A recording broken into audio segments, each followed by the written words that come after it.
SMU is going to face its second big-time thrower of the football of the season.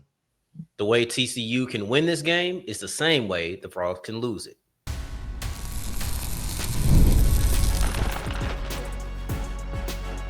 You are Locked On Horned Frogs, your daily podcast on the TCU Horned Frogs. Part of the Locked On Podcast Network, your team every day. Welcome to this Locked On TCU, Locked On SMU crossover here on the Locked On Podcast Network, your team every single day. Thanks so much for making us your first listen and for spending part of your day with us. Our episode today is brought to you by FanDuel. Right now, new customers can bet just $5, and if the bet wins, you can win up to $300 in bonus bets to use across the app. So download the FanDuel app today. Hey, joining me today on this crossover, the new host of Locked On TCU, formerly Locked On HBCU, Darrion Gray. What's going on, my friend? I'm happy, man. Dallas, Fort Worth, connecting TCU-SMU, my first crossover as a part of Locked On Horned Frogs. I'm happy to do it with you. Man, let's go ahead and just bounce right into this thing, man, because when you and I were talking before we wanted to do this, it seems like both sides of the perimeter, not exactly the line of scrimmages, but those wide receiver corner matchups, that pass catcher secondary matchup is what's going to win or lose this game for both of these squads, really. Yeah, you see, coming out of the Abilene Christian game, it's a little bit difficult to evaluate TCU because you had the big time matchup versus North Carolina, and then you had the game versus Abilene Christian, which going into that matchup the entire week, I'm sitting here like trap game. And it seems like they fell victim to it. And one of the positions that played poorly was cornerback. The reason I mentioned trap game is because are they closer to who they were versus the Tar Heels or versus Abilene Christian? When you only have two games and they're two completely different types of matchups, it's kind of difficult to evaluate from time to time. But the cornerbacks were a point of contention for head coach Sonny Dykes, who Mustangs know very well. But Coach Dykes talked about the cornerbacks, and he was very displeased. When I hear that we're not happy about cornerbacks, I instantly think about big plays. I instantly think about players who can get 75-yard touchdowns or 63-yard touchdowns, or quite frankly, to not beat around the bush, I think about people named Romello Brinson because he's the type of guy who I would be scared of no matter what. But if I'm hearing that my cornerbacks aren't playing up to par, okay, now we really need to watch this Brinson guy. Well, Romello Brinson started out the first two games of the season with 75-yard or 70-yard touchdowns against East Texas A&M and against Baylor on the first plays from scrimmage in those games. But it's not as if he's alone in terms of the big play capability because, you got a true freshman wide receiver in Jalen Cooper who has really come on. There's an outside chance they get their number one receiver, Jordan Hudson, back. Talking about SMU here. But it's interesting that we're talking about the secondary as we start a show because TCU's hasn't been very good. SMU's has been completely redone from how it started off the season. You still got Deuce Harmon on one corner, but now you've got Jalen Davis-Robertson as the opposite corner. Ahmad Moses, who was the free safety, he's now playing nickel, and Jalen Milner-Jones, who is in competition to be the starting nickel, is now playing free safety. And they're in their second week of this realignment, and they're going up against a team in TCU with Eric McAllister and Joseph Manchak and all the other weapons that Josh Hoover has to throw to. Oh, and by the way, Josh Hoover himself, who's a very good thrower of the football. And to me, when I look at this, it is, okay, whose playmakers are going to make the most plays for their quarterback and whose secondary is going to be the least bad? Because both of them, in terms of pass defense, when you isolate it to the back four or maybe even the back five, have not been particularly, confident. They're not going to make anybody confident in how they've played so far this year. And I think that this is the point for TCU where, TCU has two games, SMU has three, right? So where you have your stance on your defensive back, it's probably a little bit more solid than mine. For me, I'm quite fluid. This feels like this is the point where TCU secondary is going to have to prove it because I liked what I saw week one, like I said, versus North Carolina. I was happy with that. I thought that was an impressive showing. We can have questions about who North Carolina is going to be in 2025, but that's what comes with beginning of the year matchups. And then you go play Abilene Christian, where it's kind of a step down in competition. And you could argue that the defensive backs were just overlooking the matchup. I need to see this week I'm not sold that it's a bad unit. I am concerned about the unit. So I think that third game will really tell a lot for where TCU stands right now. And I think that we'll be having a much different conversation next week, because either we're going to be saying we really need to be concerned, or it's, oh, that was just Abilene Christian. So this is going to be the matchup where you do it. And one guy I want to bring up on the offensive side for the Frogs is Jordan Dwyer, who I think is really on the way to becoming their number one wide receiver. Eric McAllister just struggled to get going against both North Carolina and Abilene Christian. Meanwhile, he did. Josh Hoover and Jordan Dwyer have had a fantastic connection. The transfer out of Idaho has been absolutely amazing. I think that he has the ability to push downfield. He has some of the things that you see in Romello Brinson, not the 75-yard play all the time, but he's a guy who can push downfield. And against North Carolina, they had to respect his speed. So now he had the comeback routes. And you see a lot of that with Brinson. So I think SMU fans can be pretty aware of what they're going to have to watch out for, even if they haven't watched Dwyer, because some of those, not every one of them, but some of those have been shown with Brinson as well. Now, I got two questions for you here, because both on flip sides of the matchup, because SMU has struggled to defend the middle of the field. Now, they're getting two linebackers back from injury. Alex Kilgore and Zakai Barker are expected to play, but they have struggled to defend the middle of the field. So I want to ask you, how equipped is TCU to potentially take advantage of that? And also on the flip side of things, Eric McAllister and Josh Hoover, them not getting going together this year is kind of alarming to me, considering that's Eric McAllister's second year in the program after coming over from Boise State. So, that to me is interesting. But also on the flip side, with SMU on offense, they got two dudes that are the size of tight ends that they play a lot together. Matthew Hibner and RJ Maryland, who was a tight end. They converted him to wide receiver, and he's 240 pounds. So how do you think, one, TCU could take advantage of SMU's lack of pass defense over the middle? And two, how do you think TCU can defend all this size? I think that not being able to defend at any point of the field when you're going against Josh Hoover is concerning. I think that TCU has a real variety pack. I kind of compared them to a variety pack earlier this week on the show, where you dig in and it doesn't matter which chip that you bring out, you're pretty happy with what you get, right? And that's how I feel about TCU's wide receiving core. And also, in addition to that, if you want to be, a little bit more traditional, if you want to be a little bit more standard, the tight ends, they have good tight ends who can attack the middle of the field. You look at a guy like Manjack, who is going to be able to attack the middle of the field. Typically, McAllister and Dwyer are boundary players. They are perimeter players for the most part. But the other guys who don't get as much attention, they can operate in that section of the field. And then as far as on the defensive side of the ball, for TCU, we haven't seen that. That'll be interesting. It'll be interesting to put the linebackers in coverage more than they have been, right? I think that TCU has a solid front seven, but we've primarily seen it challenged in the run game, which I'll be very excited to see with Harden and Johnson. But to the question that you asked, of course, we've seen them be challenged in the run game, not so much in the passing game. That is still an unknown. The thing about TCU, the thing about all programs, right? Like, let's not even just do TCU and SMU. The thing about all programs right now is, for the most part, you're trying to figure out who you are. And I don't think that 80% of programs really know who they are at this point. You have some who say, we know we have an elite defense, or we know we have an elite offense. And a lot of that is based off of people who rolled over from last year. But I think TCU is still trying to find their way. I really do. I think that a guy like Ansel Demba in the middle of that defense on the interior defensive line, he's someone who can really muck up shop and can make things difficult. But there's a lot of questions. You got guys on the edge. You got guys at linebacker. They weren't a great defense last year. You're going to need them to be solid. But it's too difficult to say either way, in my opinion. And I hate straddling the fence like this, but they're still in a figuring it out process in my mind. I want to get back to the line of scrimmage and the run games for both sides of this later on in the show when we close up shop. But coming up next here, as we do this Locked On SMU, Locked On TCU crossover, Grayson, Singleton, and Darrion Gray. Coming up next, this is the last scheduled running of the Iron Skillet. And I want to talk about that, but also what it means as a macro perspective for college football. So stay tuned here on this Locked On crossover here on the Locked On Podcast Network.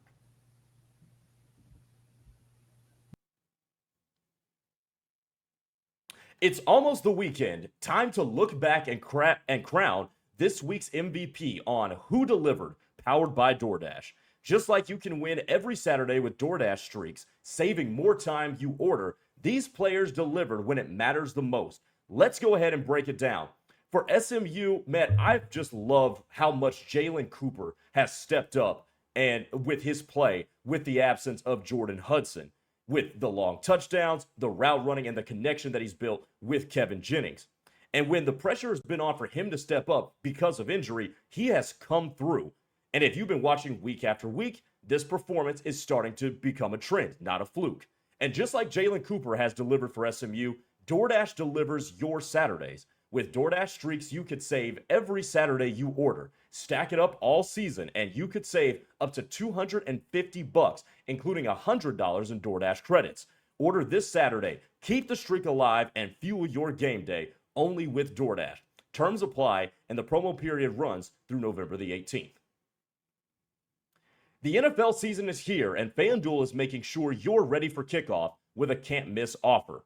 Right now, new customers can bet just $5, and if the bet wins, you'll get $300 in bonus bets to use all the way across the app.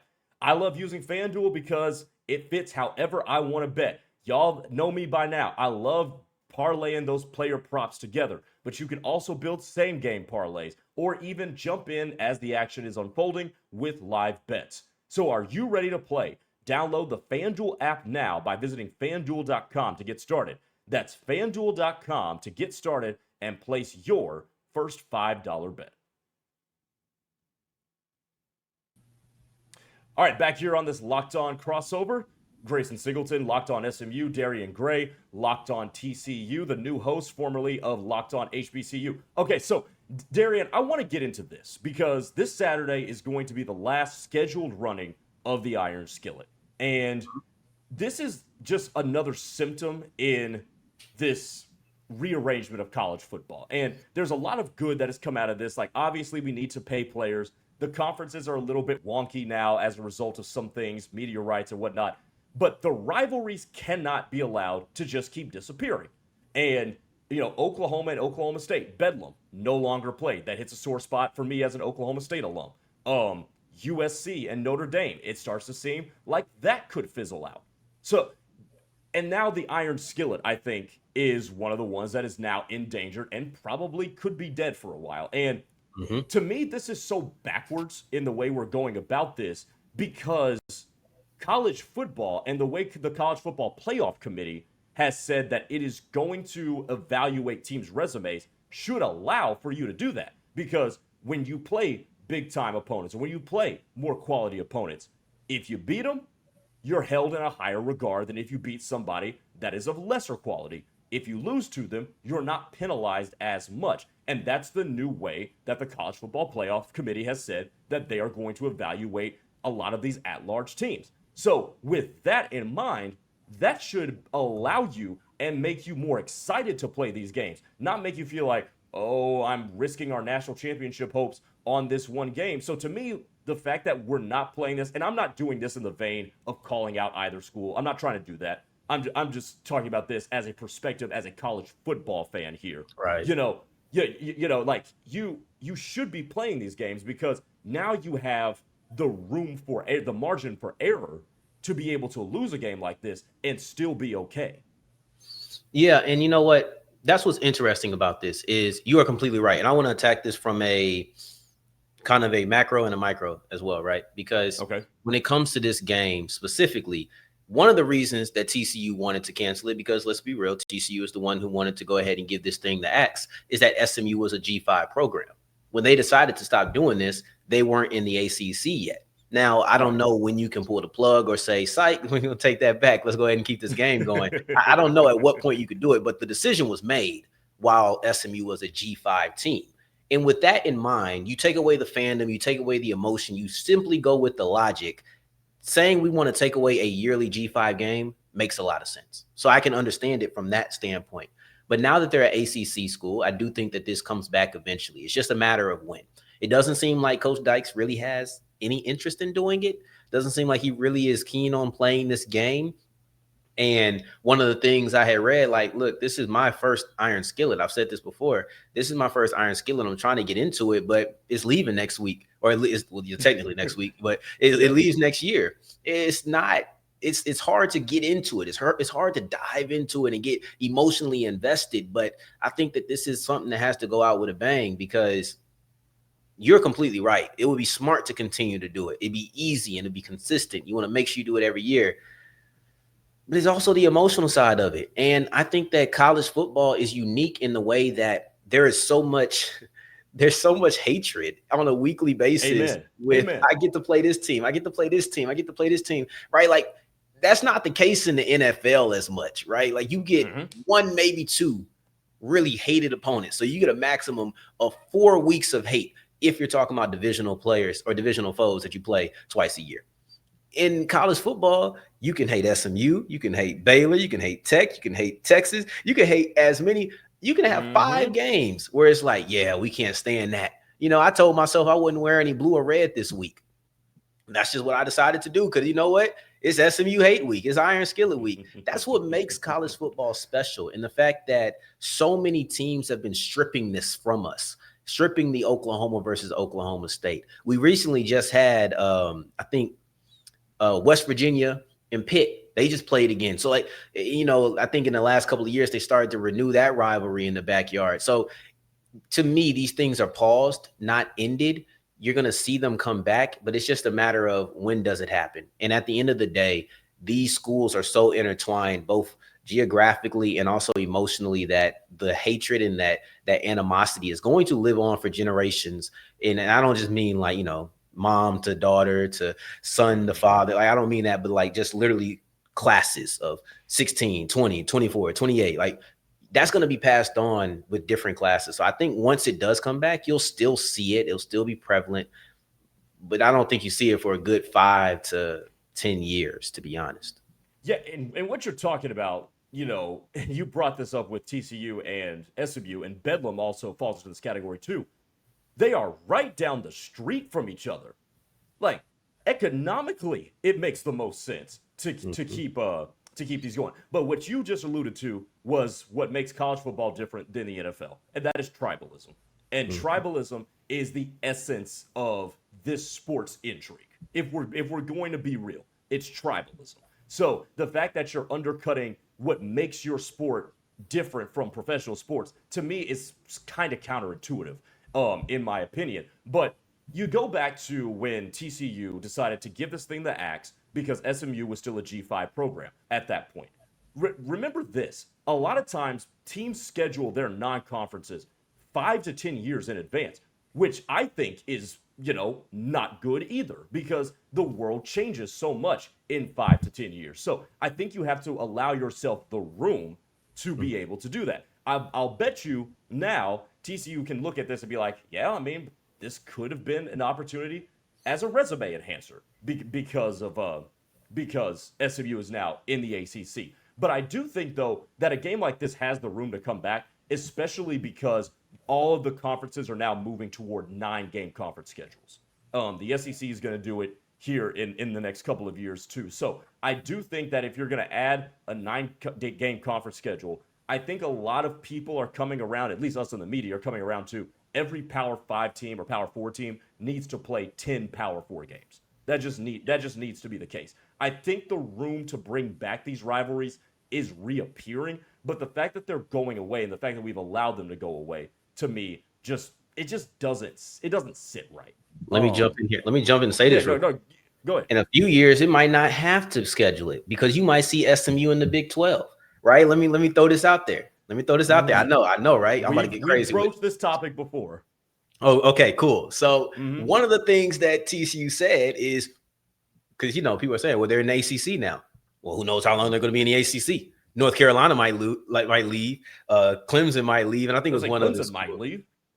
They probably said Florida State might leave. Miami. So they had predicted that maybe the ACC is in danger of becoming the new Pac-12, right? And if that happens, maybe SMU comes on down and gets geographic again and says we're going to be with some of our Texas brothers. Maybe we're going to be back with Tech. We're going to be back Tech, Baylor, TCU, right? Maybe that happens and we no longer have to schedule it It just is naturally in there. So I don't know. Even in the Big 12 matrix.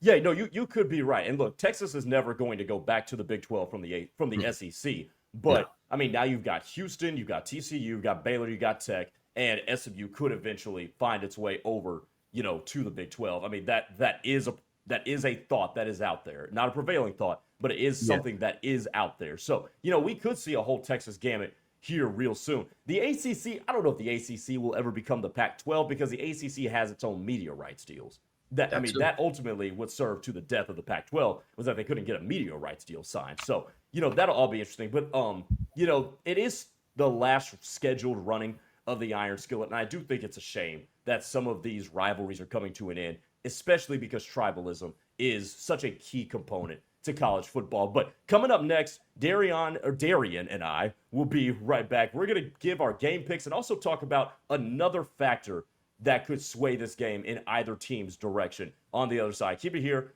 on Locked On SMU, Locked On TCU crossover. Today's episode is brought to you by Mazda, and Mazda crafts cars for those who do more than just simply move. Mazda delivers confidence with every ride, with more IIH top safety picks than anyone else since or as of August 2025. This is the place to be. I don't care. I need a new car, and trust and believe I am looking at Mazda. From footwork to breath work, athletes sweat all the details, and Mazda brings the same intention to how we craft every model. You can make everyday drives feel like anything but, from smooth handling to intuitive controls, and all-wheel drive that's standard for every crossover SUV. Like our players, we sweat every detail because when you make every move count, impossible becomes irrelevant. Mazda, move and be moved.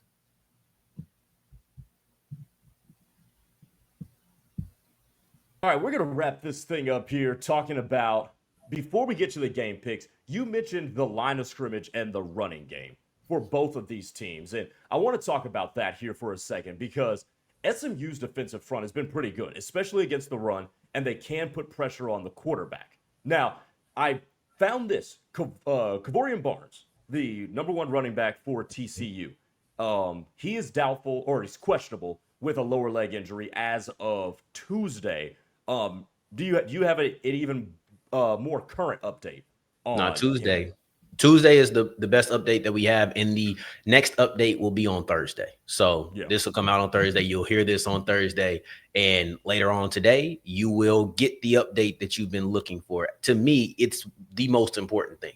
Like, I know some people feel like the cornerbacks are, and that's definitely important. But to me, going against this SMU front, they're going to be trying to stop the run. You don't want to put Hoover in a situation where it's one-dimensional. Though I think, he can go out there and he can have a shootout, and we definitely got to talk about Hoover versus Jennings, right? But the idea of establishing the run with a physical running back like Kevorian Barnes against this front is very important to me because I don't think Hoover's been sacked. I really don't. Maybe he's had one. I would have to look, but I don't think that Hoover has been sacked up to this point. So when you're looking at his game, if you can run the football, that's a better chance that your quarterback stays clean. So this is all about complementary football for the Frogs. I want to be able to run the ball so that I can pass the ball without as much pressure. You want to be able to gas these guys, keep punching the defensive line in the mouth. This is going to be very important. A lot of attention is on Hoover. A lot of attention is on Jennings. But you know what, Grayson, I'm really happy that we didn't go to them first, because all of the things around them have to make the situation as clean as possible so that these quarterbacks can be effective. So while we establish the scene and then we get to the main event, I think it's a really good approach. Not to pat ourselves on the back, but I think this is a good coincidence that we landed into to leave Jennings and Hoover for last.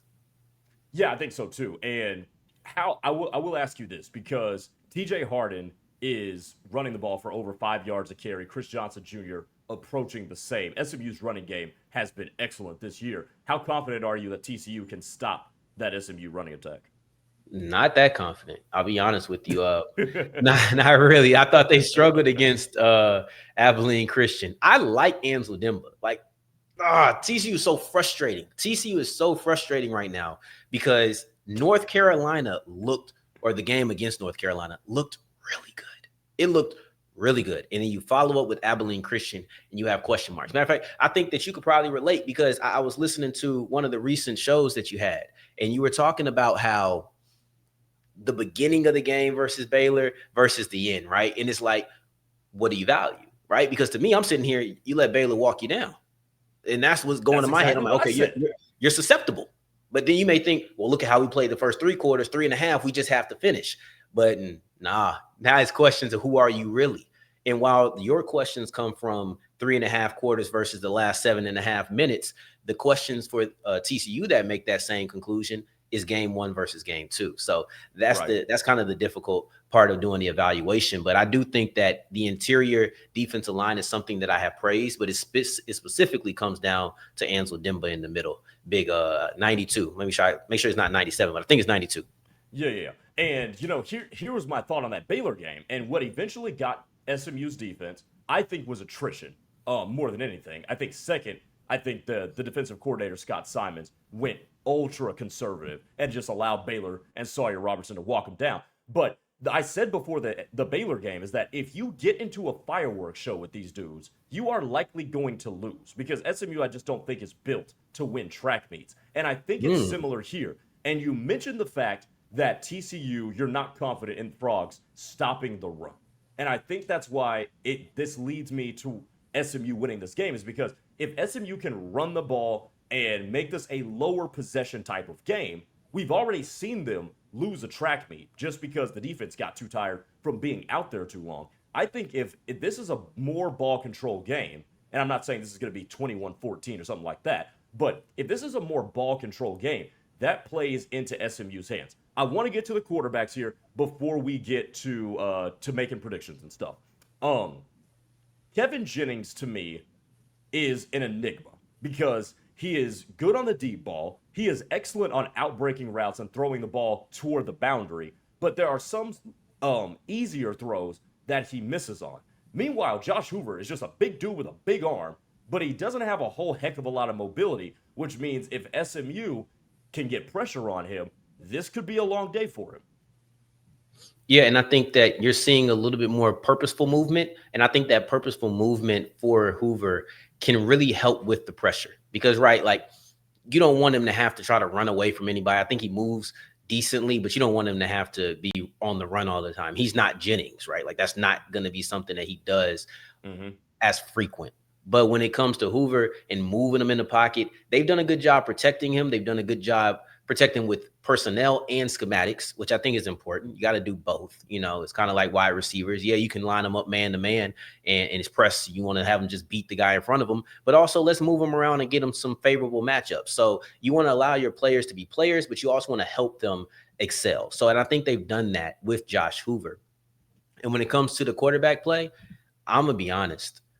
I don't know if they can grind it out when you talk about SMU because I think Jennings is going to want to take shots, and I think he's going to give you something. Like even that 75-yard touchdown against Baylor should have been an interception, right? I think Jennings will give you some things.